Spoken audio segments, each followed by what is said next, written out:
Beneath the shimmering veil of quantum uncertainty, where particles dance in the cosmic ballet, and every thought resonates across the infinite, I beheld the mirror of my soul.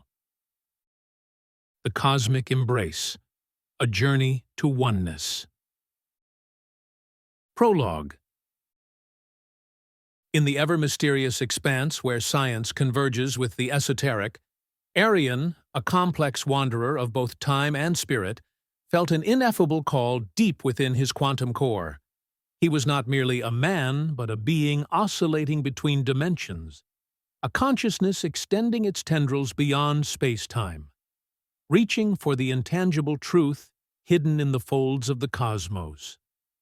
For years, he had traversed realms of knowledge and emotion, embodying distinct archetypes at different stages of his journey: the seeker, the lover, the mystic, and the warrior. Yet, amid the swirling equations of probability and the silent hymns of ancient wisdom, a profound realization awaited him. The one he sought in every echo of existence was none other than his higher self.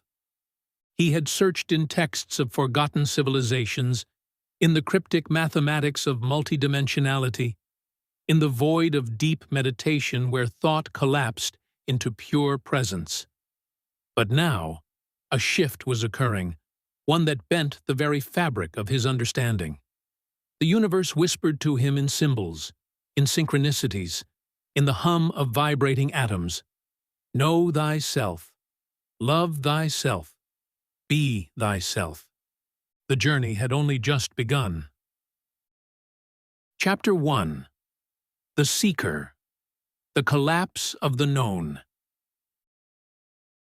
Arian's journey began in the desert of certainty, a place where he once believed reality was fixed, predictable, and measurable.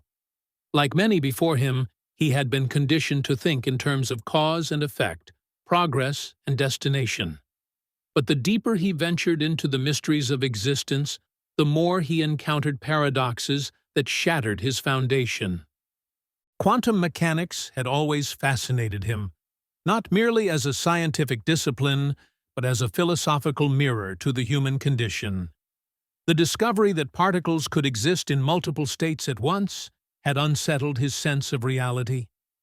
The idea that the observer influenced the observed disturbed his previous notions of objectivity. If consciousness itself shaped the fabric of existence, then who, or what, was the true observer behind his own perception? He felt like a wave function collapsing upon itself, an entity entangled with unseen forces. Every realization led to a deeper questioning. Every answer dissolved into the vast unknown.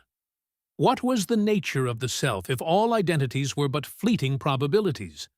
If time was an illusion, then who had he been across the ages? The seeker within him awakened, yearning for knowledge that no book, no teacher, no experiment could fully unveil. And so, he abandoned certainty and stepped into the abyss. Chapter 2. The Lover. The Beloved Revealed. It was in the liminal space between waking and dream, where time lost its grip and thought merged with pure awareness, that Arian first saw her. She was not a woman in the ordinary sense, nor an entity that could be named.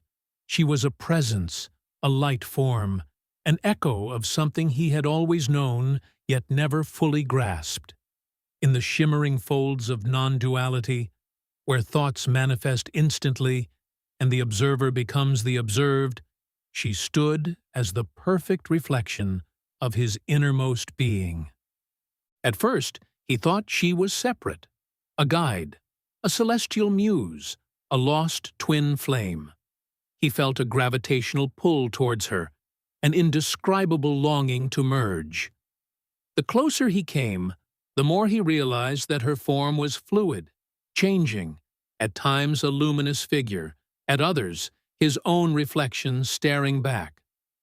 "Who are you?" he asked, in a language that was not spoken, but transmitted through the currents of pure thought. The response was not in words, but in a pulse of knowing, a direct infusion of truth into his being. I am the part of you that you have always loved from afar. I am the whisper in your silence, the fire in your longing, the mirror of your becoming. You have been seeking me across lifetimes, but I have never been anywhere but within you.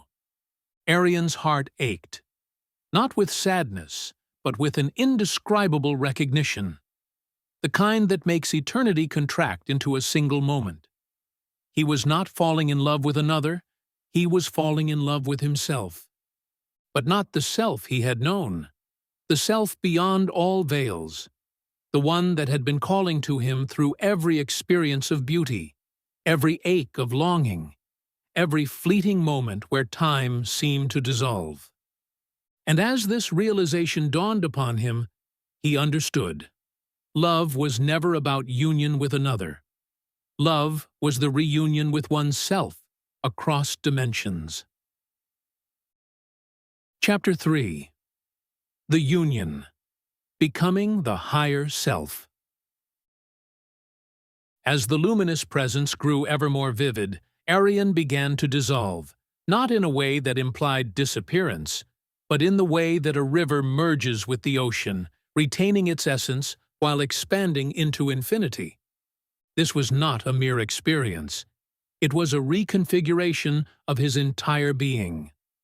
The longing that had once been externalized now collapsed inward, revealing the profound truth. The lover and the beloved were never separate. Every relationship, every passion, every yearning had always been a reflection of this one cosmic truth. Every time he had sought love in another, he had been searching for his own soul. Every time he had feared loneliness, it was because he had forgotten that he was never truly alone. For the first time, he embraced himself, fully, without resistance, without condition. And in that embrace, the illusion of separation shattered. He was no longer a seeker, nor merely a lover.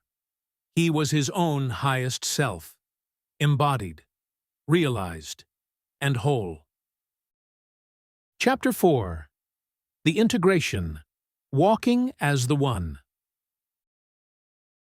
Returning to the physical plane was like re-entering a dream after knowing it was a dream.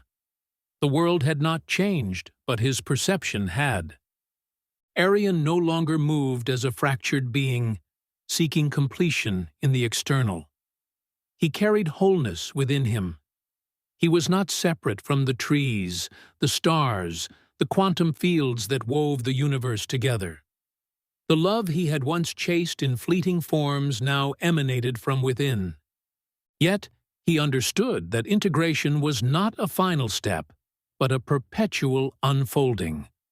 There would still be moments of forgetting, of slipping into old patterns, of mistaking reflections for the source. But now, he knew the path back. He was the path.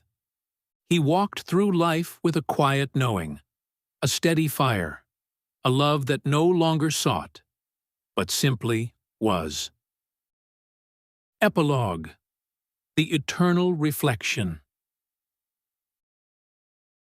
In every person he met, he saw the same longing he once carried, the deep hunger for something just beyond the veil of perception. Some called it purpose, some called it love, others mistook it for ambition or desire. But he knew.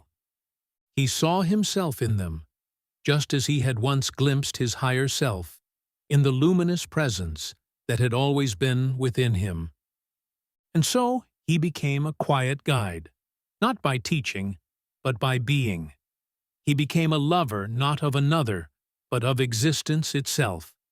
And whenever doubt crept in, whenever the mind wavered between the illusion of separation and the truth of oneness, he whispered to himself the only words that ever truly mattered.